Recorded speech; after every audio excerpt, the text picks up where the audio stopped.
मित्रों, मिथुन लग्न और मिथुन राशि का स्वामी बुध को कुंडली में वेल्थ मल्टीप्लायर कहते हैं। अर्थात बुध एक ऐसा ग्रह है जो आपकी कैपिटल को, पूंजी को हजारों गुना बढ़ा देने की ताकत रखता है, क्योंकि बुध को व्यापार का स्वामी कहते हैं। और बुध आपकी बुद्धि भी है। हर समस्या का हल बुध देव चुटकियों में कर देते हैं। लेकिन क्या कारण है कि आप हर प्रकार की समस्या से घिरते चले जा रहे हैं? आपकी कोई समस्या हल नहीं हो पा रही, जबकि आपका स्वामी बुध है और आपके पास जो वेल्थ और कैपिटल थी वो भी सारी नष्ट हो गई है, सारी खत्म हो गई है। तो आज मैं आपको इस वीडियो में वह अकल्पनीय उपाय बताऊंगा कि याद रखिए, जो कुछ आपने खोया है, तो जितना गम आपको खोने का हुआ है उससे भी ज्यादा खुशी चक्रवृद्धि ब्याज के सहित सब कुछ पाने की आपको होगी। तो आप इस वीडियो को केवल अंतिम तक देखते रहिए, निश्चित तौर पर आपको वो सूत्र पता चल जाएंगे। मित्रों, जैसा हम जानते हैं कि आपको ये मालूम है कि कुंडली में दो प्रकार के ग्रह हैं। एक वो ग्रह हैं जो आपके लिए योगकारी हैं, दूसरे वो ग्रह हैं जो आपके लिए अयोगकारी हैं। अगर आप मिथुन लग्न या मिथुन राशि के व्यक्ति हैं तो आपके लिए बुध, शुक्र, शनि और राहु ये योगकारी ग्रहों में आएंगे, और चंद्रमा, बृहस्पति, सूर्य और मंगल ये अयोगकारी ग्रहों में आएंगे। तो अब यहाँ पर आपका सूत्र छिपा हुआ है कि ये जो चारों ग्रह हैं ना, बुध, शुक्र, शनि और राहु, ये सब किसके दुश्मन हैं? ये सब दुश्मन है चंद्रमा के।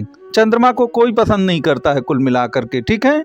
और चंद्रमा आपकी कुंडली में धन भाव का स्वामी भी है। तो अब प्रश्न ये उठता है कि भाई, धन का स्वामी तो चंद्रमा है और ये ग्रह चंद्रमा के विरोधी हो गए, शनि, राहु, बुध, तो फिर धन आएगा कैसे? यहां पर एक बात आपको याद रखना है कि चंद्रमा इमोशंस है और चंद्रमा माता का प्रतिनिधित्व करता है। तो धन आपको वहीं से आएगा जिससे आप इमोशनली अटैच होंगे, और जो आपकी केयर जो है माँ के समान करता होगा। तो वहां पर तो आपको एक इमोशनली रिलेशन स्थापित करना है। इस बात को आप ध्यान दीजिएगा। जैसे मान लीजिए आपके धन का स्वामी चंद्रमा है और चंद्रमा आपका द्वितीय भाव में ही बैठ गया, तो द्वितीय भाव कुटुंबियों का है, तो आपको अपने कुटुंबियों के साथ रिश्ते बहुत अच्छे रखने हैं। या मान लीजिए आपका चंद्रमा थर्ड हाउस में बैठ गया, तो थर्ड हाउस छोटे भाई बहनों का है, तो वहां पर तो इमोशंस के साथ काम करिए, लेकिन आपको असली ताकत जो प्रदान करेंगे वो बुध, शुक्र, शनि और राहु प्रदान करेंगे। अब यहीं पर आप एक बात को याद रखिए कि बुध देव जो हैं आपकी कुंडली में, वो व्यापार और बुद्धि दोनों के कारक हैं। इस बात को आप ध्यान दीजिएगा। अब बुध जिस भाव पर बैठा होगा, जिस भी भाव पर बुध बैठा हो आपकी, मान लीजिए आपका बुध थर्ड हाउस पे बैठा है, तो मैंने क्या कहा कि बुध चंद्रमा का दुश्मन है, और बुध चंद्रमा का ये दुश्मन है, तो चंद्रमा आपका मन और दिल है। यदि आप कोई भी फैसले इमोशंस में आकर के मन और दिल से लेते हैं तो बुध को ये कभी स्वीकार नहीं होगा, क्योंकि बुध तो बुद्धि है, वो तो दिमाग से काम करता है, वो इमोशंस में नहीं बहता है। तो बुध जहां पर है वहां इमोशंस नहीं चलेंगे आपके। आप गलती यही करते हैं।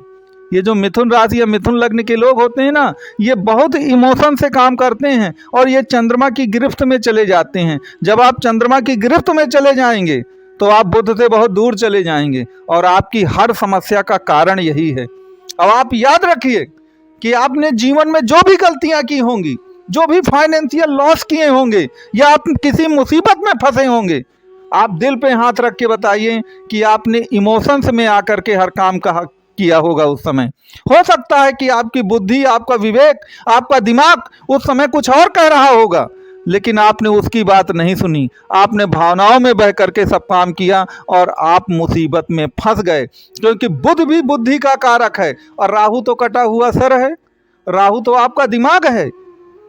तो राहु तो दिल से कभी काम करता ही नहीं, क्योंकि राहु के पास तो दिल है ही नहीं, राहु के पास तो दिमाग है। तो राहु भी एक प्रकार से ये मानिए दिमाग है, और राहु भी चंद्रमा को पसंद नहीं करता, और आपने आवेश में आके सब काम किया। तो पहला बात एक याद रखिए कि आपको जीवन के जो भी निर्णय लेने हैं, अगर वो प्रोफेशनल लाइफ से संबंधित हैं आपके, तो आपको बुध, राहु और शनि की बात सुननी है। अगर आप चंद्रमा की बात सुन करके और इमोशंस में आके सब काम करेंगे ना, तो बेड़ा गर्क ही होगा और जो मुसीबत में आप फंसे हैं वो फंसते ही चले जाएंगे। इस बात को आपको ध्यान देना है। अब यहाँ पर मैं राहु की चर्चा क्यों कर रहा हूँ, आप याद रखिएगा कि मिथुन लग्न हो चाहे मिथुन राशि, ये किससे बनती हैं? ये राहु के नक्षत्र से ही मिलकर बनी है राशियाँ। आद्रा नक्षत्र से मिलकर आपकी मिथुन राशि बनती है। तो राहु का इम्पैक्ट आपके जीवन में बहुत ज़्यादा है। और आपको तो मालूम है कि कलयुग में अगर आपको कोई काम करना है ना, तो साम दाम दंड भेद तिकड़म के बिना वो काम होता भी नहीं। और राहु तो इन सब का कारक है। राहु को ये इमोशंस और दिल से थोड़ी मतलब है। राहु तो दिमाग और बुद्धि से काम करने वाला व्यक्ति है। तो आप इस बात को याद रखिए कि अगर आपने दिमाग और बुद्धि के सिवा दिल से काम करना शुरू कर दिया, इमोशंस में आ गए, तो फिर बात जा करके बिगड़ जाएगी। दूसरी बात याद रखिएगा कि मैंने कहा ना कि जीवन में जो कुछ असामान्य होता है, बहुत बड़ा होता है, एबनॉर्मल होता है, सर्वोच्च शिखर पर आप पहुंचते हैं, वो दो ही ग्रहों से होता है। एक है आपका शनि और एक है आपका राहु। देखिए, राहु कुछ भी सामान्य नहीं करता। राहु जो भी करेगा बहुत बड़ा करेगा। अगर राहु कोई भी काम करेगा तो उसको दाइंड तक, बिल्कुल सर्वोच्च स्तर तक ले जाने का काम करेगा। और शनि क्या है? शनि ग्रहों में सबसे बड़ा ग्रह, आकार में सबसे बड़ा ग्रह है। तो शनि भी जो कुछ सोचता है वो बहुत बड़ा सोचता है। और आपके लिए सौभाग्य की बात यह है कि शनि और राहु आपकी कुंडली में अगर देखा जाए इस समय गोचर में, तो बिल्कुल एग्जैक्ट पोजीशन में शनि आपके कुंभ राशि में नवम भाव पर हैं और राहु आपके दसम भाव पर हैं, मीन राशि में। और नवम और दसम क्या कहलाते हैं? नवम और दसम तो केंद्र और त्रिकोण कहलाते हैं। और केंद्र और त्रिकोण मिलकर के ही कुंडली में राजयोग का निर्माण करते हैं। तो आपकी कुंडली में जो राजयोग का निर्माण है वो भी शनि और राहु के द्वारा किया जाता है। तो बुध हैं, शनि हैं, राहु हैं और इसके सिवा शुक्र हैं। और इन लोगों को इमोशन से कोई लेना देना नहीं है, ये ध्यान दीजिएगा। अगर आप इमोशंस में बह करके हर काम करते हैं तो फिर बात बिगड़ जाएगी। तो आप अपनी मूल कुंडली को थोड़ा पलटिए और पलट करके देखिए कि ये ग्रह कहाँ बैठते हैं। मान लीजिए बुध आपका थर्ड हाउस पे बैठा है। मैं एक उदाहरण बताता हूँ। तो थर्ड हाउस हर प्रकार के ऑनलाइन बिजनेस का है, कम्युनिकेशन का है, टूरिज्म का है। तो वहाँ पर आपको बुद्धि से काम लेना है सब कुछ। तो याद रखिएगा, अगर आप बुद्धि से काम लेंगे ना, तो आपकी पूंजी जो है, कैपिटल जो है, वो मल्टीप्लाई ही होती चली जाएगी। अब आपकी कुंडली में ये कहाँ पर बैठे हैं, क्या कॉम्बिनेशन बनेगा बुध, शुक्र, शनि, राहु या चंद्रमा का, ये कुंडली को देख करके ही बताया जा सकता है। तो यदि आप कुंडली का कंसल्ट करना चाहें तो नंबर आपको प्रदान किए गए हैं। आप दिए गए नंबर पे कॉल या व्हाट्सएप जो है वो कर सकते हैं। इसके साथ ये टीका टिप्पणी ज़रूर बताएं कि आपको ये वीडियो कैसा लगा और आगे आप मिथुन राशि पर कैसा वीडियो देखना पसंद करेंगे आप।